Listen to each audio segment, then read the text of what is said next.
Hoje estou aqui para falar um pouco do nosso projeto trimestral, Defensores da Natureza, um olhar atento para o mundo. Hoje tivemos a bela e grata experiência de conhecer a nossa comunidade, a comunidade que está em volta da nossa escola. Associação de Reciclagem Ascari.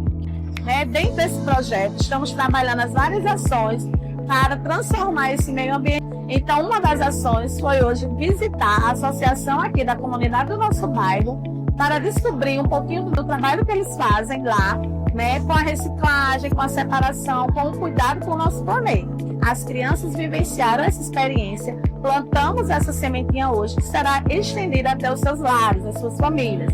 E as famílias agora poderão saber, por meio das crianças, a importância de separar e de cuidar desse lixo, transformando as crianças